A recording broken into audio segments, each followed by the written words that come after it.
Well, good morning to you. It's time for Pioneer Update, brought to you by Citizens Bank, a bank built for you. We're being joined by Robbie, the Transportation Director over at Batesville School District. Sir, how are you today?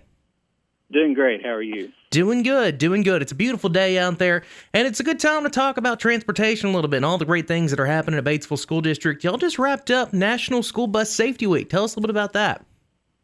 We did. Each year, the third week of October is National School Bus Safety Week. This year, we did a campaign with each of our elementary schools in town, where we actually took buses to the elementary schools.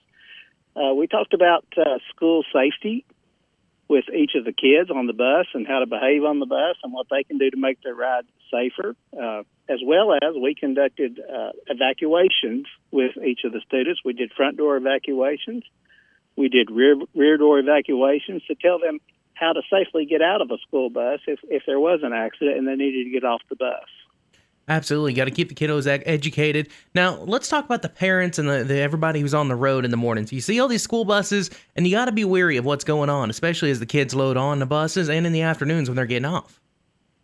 Absolutely. You know, the most dangerous time on a school bus is when kids are getting on or off the bus.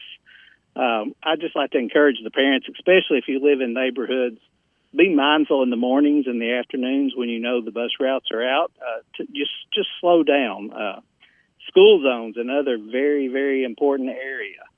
Of course, every school zone in the United States is a no cell phone use. And cell phones are very dangerous in school zones because it can take the attention off even for just a split second, and kids could get injured there. The other things parents can really help us with is red lights. Red lights on a bus means stop. It is a state law. This is a problem every year that all schools have. One of the things I just want to clear up on stopping, there's a misconception out there of when you have to stop and when you don't have to stop. Well, you always have to stop. Mm-hmm. And the big misconception comes in, especially with 4-lane roads. So on a 4-lane road, you still have to stop, even if you're in the opposite lane, even if there's a turn lane in between. You still have to stop in both directions. And that seems to be the one that most schools deal with and have the biggest problem. Arkansas has really stepped up the fines on this. Drivers can now face up to $2,500 and 90 days in jail and lose their license. So it's very, very, very serious. So we'd just like to encourage everybody, when you see a school bus, just assume it's going to stop, because it is going to stop at some point, and be ready for that, because we want to keep our kids as safe as possible at all times. Absolutely. Got to keep the kiddos safe. Thank you so much for joining us, Robbie Cox, the Transportation Director over at Batesville School District. You have a fantastic day, sir.